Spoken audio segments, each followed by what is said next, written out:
In 1897, when the Indian troops were governed by the colonizing British government. On the border between British-held Indian Territory and Afghanistan lies the Gulistan Fort. In the fort, the brave Sikh regiment of the British Indian Army is posted. On the other side of the border, a group of Afghan tribesmen is about to kill a married woman because she refuses to accept her husband, who has been chosen by her family. The protagonist of the film is Ishar Singh. Ishar and his fellow soldiers are patrolling the border when they hear a woman's cry.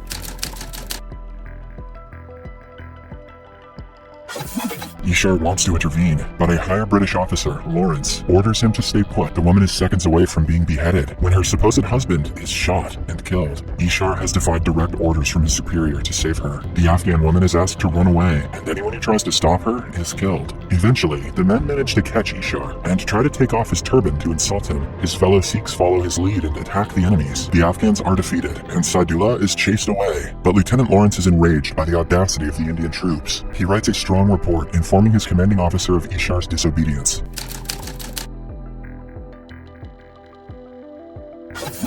The enraged Afghan troops have attacked the fort because of what Ishar did yesterday. The Indian troop gets in the position, ready to fight. Ishar climbs down the fort and into the enemy's territory. He then uses an explosive to attack them when they least expect it. The enemy has to retreat. The commanding officer praises him for his bravery, but cannot let him off the hook for disobeying an order. Hence, he is transferred to a neighboring fort, Saragarhi. No one wants to work in Saragarhi Fort because it lies between two bigger forts and is mostly used as a post office to transfer messages between them. No action ever happens in Saragarhi, hence only 21 soldiers, including Ishar, are assigned to it. Ishar is made to apologize and his cowardice is blamed on the Indian soil. However, he refrains from talking back in order to not be reprimanded further.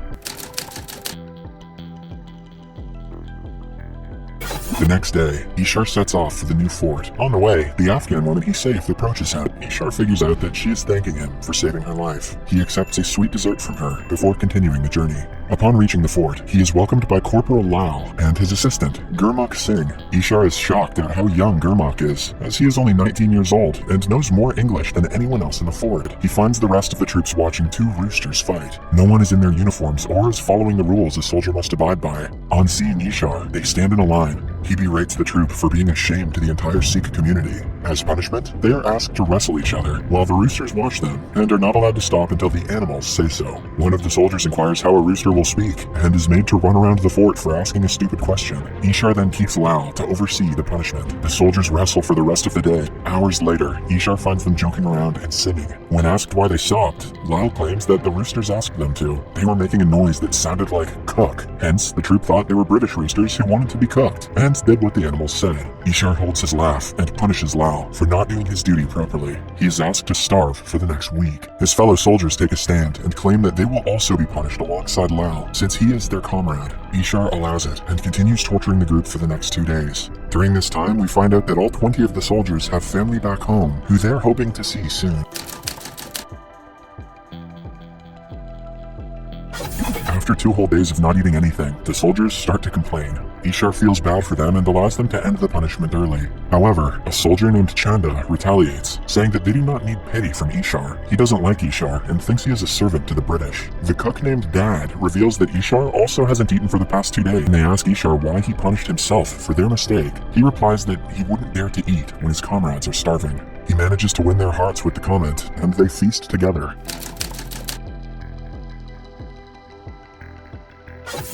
In the meantime, Saidullah, the Afghani man who wanted to kill the woman earlier, arranges a meeting with the leaders of 3 Afghan tribes. They have been fighting against the British government on their own, but if they continue the battle as a team, they will have a higher chance to win. The tribe leaders agree and start devising an attack. They plan to take over all 3 forts on the same day, starting with the one with Ishar, since it is the easiest to conquer. Somewhere else, Ishar is told that their informant from a nearby Afghan village has been missing for the past 2 weeks. Ishar and Lal go to the said village to investigate. They find the village filled with women, children, and elders, but no young men. Moreover, the responsibility to build a mosque is also upon the elderly and women of the village. Ishar reveals that he wants to help the village build the mosque. Most soldiers are against it since their religion doesn't align with Islam. Still, Ishar goes on his own and starts helping the villagers. At midday, a kid is almost killed under a falling ceiling. Ishar saves him and is in turn turn saved by his comrades who have come to help. They complete the mosque, and an old woman feeds them 1 almond each. One of the soldiers keeps the almond as something valuable because it reminds him of his mother. In the following scene, the soldiers are in their posts when they get a message from the neighboring fort asking them to stay alert because the Afghan troop is planning to land an attack on them. Ishar looks at the faraway mountain through his binocular but sees no one. Just when they think it is a false alarm, the sound of war drums echoes in their ears. 1 man, followed by 100, then thousands, come into view. The crowd makes way for Saidullah, who has caught the woman Ishar once saved. To declare the initiation of war, Saidullah beheads her, and the crowd erupts into cheers. Then, Ishar receives a letter from his superiors through the lamppost. He gathers the soldiers and tells them that they have been ordered to retreat and run for their lives. A loud laugh interrupts Ishar, as the soldier famously known for never smiling bursts out in front of everyone. He and the rest of the soldiers think it is funny that the British believe the Sikhs will run away like cowards. Ishar understands their sentiment, but asks them to give it another thought, because their death is confirmed if they choose to fight. Chanda, who never liked Ishar, thinks he is trying to shake their spirit and is afraid to get into the battlefield. As a reply, Ishar goes into a room and comes out wearing a saffron turban, symbolizing courage. He plays the war drum and kills the first enemy to start the battle, the 19-year-old Gurmukh, who seems confused. He asks Ishar why he lied to the troop, saying that the superiors wanted them to run away when the actual orders were to fight. Ishar reveals that by giving the soldiers a choice, it is proven that they are not cowards, like Lawrence once said. Then he orders the cook to serve water to everyone injured, even the enemies. The shootout begins, and the sound of continuous gunshots follows. An explosive is thrown toward the Sikh soldiers, which causes a man to fall off the fort. Before he is killed, they are being aimed at by the sharpest shooter of the enemy, hiding behind a stone. Before he gets to shoot them, Ishar arrives and does the same to him. When Ishar gets back to his spot, the enemy troops start to retreat. Saidullah and the tribe leaders come forward with a white flag, asking to talk to him. The leaders of both parties meet, and Ishar instantly recognizes Saidullah. He inquires if Saidullah is willing to put his life at risk, or is he just good at killing helpless women. Saidullah burns in rage, promising to step on Ishar's turban later that day. 2 Sikh soldiers hand over 2 Afghan prisoners who were arrested earlier. Ishar claims that they don't kill people who surrender. However, it turns out that the prisoners are bait. As soon as a cloth is removed from their faces, an explosion occurs that kills several Afghan soldiers. The Afghans start banging on the fort's door. 3 soldiers are sent to stop the door from being broken.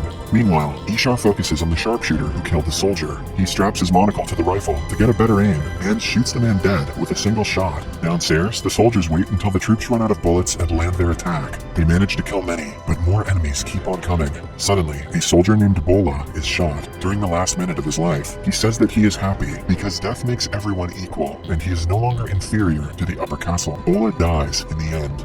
Soon, they run out of bullets and think of another tactic to stop the rivals. They open the door, making it seem like they have given up, before attacking the troop outside. Even though they are a few fighting against 100, they display a great show of bravery and kill as many people as they can. With his last breath, Lal asks the only surviving soldier to run inside and close the door. He does as told, but is heavily injured. Before dying, he sits beside Bola's dead body and recites the joke that he used to hate. Outside, Lal dies while looking at the picture of his daughter's handprint. Several dead bodies have piled up beneath the wall. The Afghans use the bodies and ropes to climb up the fort. The first few men are defeated, but then more start climbing and killing. Ultimately, the last comrade also dies when he pushes himself and a bunch of Afghans off the wall. He also detonates an explosive, killing many right before his death. Now, only Ishar, Gurmukh, and Chanda are left. Ishar orders them to stay upstairs in the lamppost while he fights the entire army on his own. The enemy finally gets into the fort and is welcomed by the leader. The first person to attack him is sliced through his stomach, which sends the others behind him into a frenzy. Ishar is surrounded, but he fights like a beast and stands in the battleground for several minutes against a horde of enemies. Suddenly,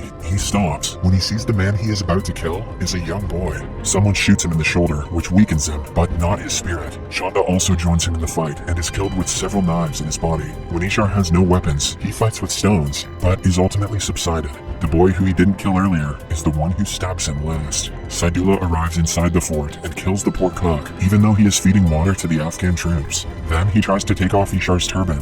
With all his remaining strength, he stabs Saidullah in the throat and kills him. A tribe leader orders everyone to stay away from Ishar's turban, impressed by his bravery. He leaves, but the second leader still wishes to hear a Sikh cry in pain. They set fire to the lamppost, waiting for the only surviving member, Gurmukh, to cry. Instead, the brave teenager runs outside, shouting a war cry of the Sikhs. He then grabs the leader and triggers the grenades attached to his body, resulting in a huge explosion and the deaths of many.